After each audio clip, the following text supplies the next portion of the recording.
Hello friends, आपका स्वागत है मेरे यूट्यूब चैनल में। यहाँ पे हम सच्ची घटनाएं आपके सामने लेके आते हैं। हमारे यूट्यूब चैनल का नाम है रियल डायरी।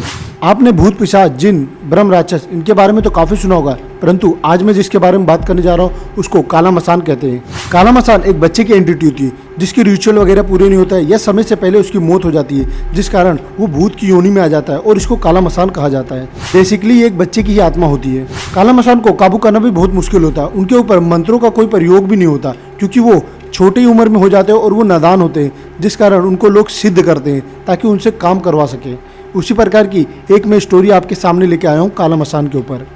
यह घटना पंजाब की है, जहाँ पे दो दोस्त होते हैं, मनदीप और जैसी। ये दोनों बचपन के साथी होते हैं। जैसे जैसे उनकी उम्र होती है, ये बड़े होते हैं, इनकी पढ़ाई वगैरह पूरी हो जाती है, तो ये लोग सोचते हैं कि क्यों ना अपने ही गाँव में रह के कोई बिजनेस खोला जाए। फिर दोनों मिलके एक फार्म हाउस खोलने का डिसीजन बनाते हैं। फार्म हाउस जैसे किसी गाय वगैरह का पालन पोषण करना और उनके दूध निकाल के बाहर बेचना मार्केट में। तो ये दोनों दुकान की तलाश मार्केट में करने लगते हैं। ऐसे ढूंढते ढूंढते ये लोग एक दुकान का पता करते हैं। एक दुकान होती है, उसके पीछे एक छोटा सा फार्म हाउस होता है। तो ये लोग सोचते हैं कि ये दुकान हम रेंट पे ले लेते हैं और फार्म हाउस में अपनी गाय वगैरह हम खड़ी करेंगे और वहाँ से दूध निकाल के सप्लाई करेंगे।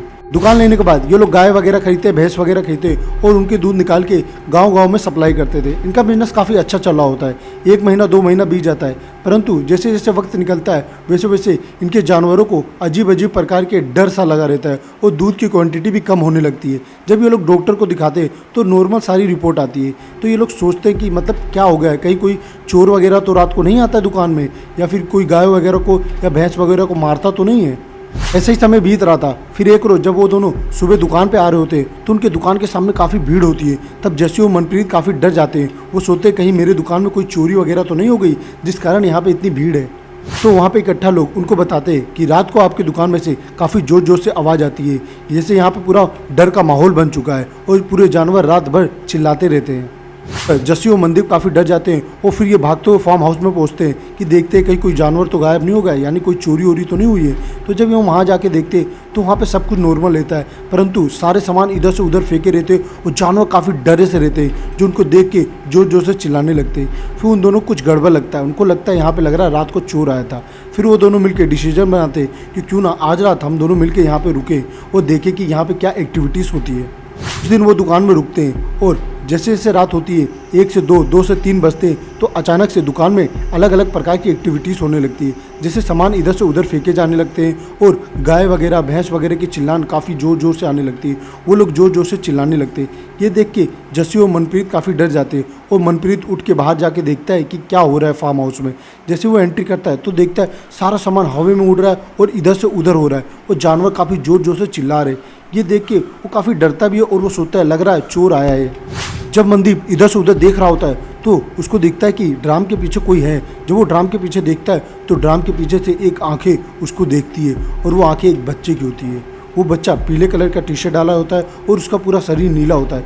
ये देख के वो काफ़ी डर जाता है, उस ड्राम के पास जाने लगता है। जैसे जैसे ड्राम के पास जाता है, जैसे वो ड्राम के पास पहुंचता है तो देखता है वहाँ पर कोई नहीं रहता है। जो उसको बच्चा दिखता है वो भी नहीं होता है। जैसे वो पलटता है, पलटते उसके सामने वो बच्चा सामने आता है पीली टी शर्ट में और पूरा शरीर नीला, और वो हवा से 1-2 फीट ऊपर है।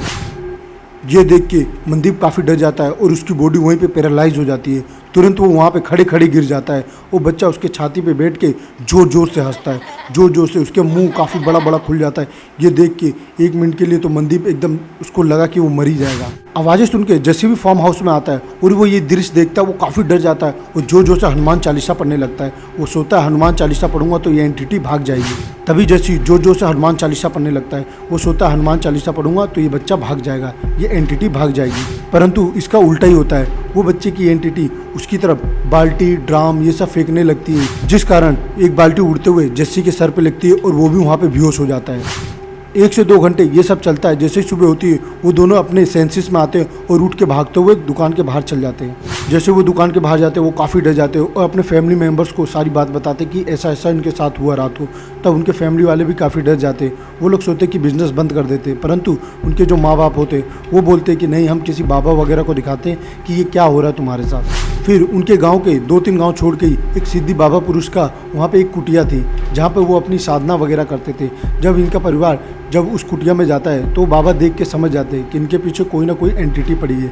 जब वो लोग सारी बात बताते तब वो बाबा मनप्रीत और जस्सी के घर वालों को बोलते हैं कि कल मैं पूरी सामग्री लेके आऊँगा और आपकी दुकान पे आऊँगा और देखूंगा उस एंटिटी को कैसे भगाया जा सकता है या कैसे मुक्त किया जा सकता है। अगले दिन बाबा और उनके शिष्य मनप्रीत और जस्सी की दुकान पे जाते हैं और दुकान में एंट्री करने के बाद उनको नेगेटिव वाइब आने लगती है। फिर वो बोलते हैं जहाँ पे जानवर वगैरह रखे जाते हैं उस फार्म में हमको ले चलो।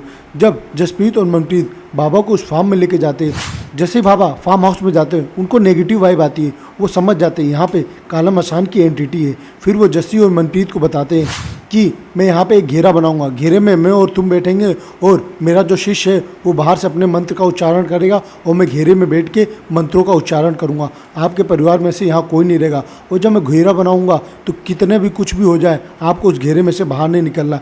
मैं उस एंटिटी को बुलाऊँगा और उससे बात करूँगा, उससे पूछूँगा। तब बाबा मंत्रों द्वारा एक सर्कल बनाते हैं, एक गोला बनाते हैं और उसके अंदर सब बैठते हैं और उनका शिष्य बाहर से मंत्रों का जाप कर रहा होता है। जब बाबा सिद्धि में बैठते हैं तो सिद्धि से उस एंटिटी को अपने पास बुलाते हैं और वो देखते हुए एंटिटी हंसते खेलते हुए उनके पास आती है और उस घेरे के बाहर जाके बैठ जाती है। तब बाबा अपनी सिद्धियों से उसको देखते हैं और उससे बात करते हैं।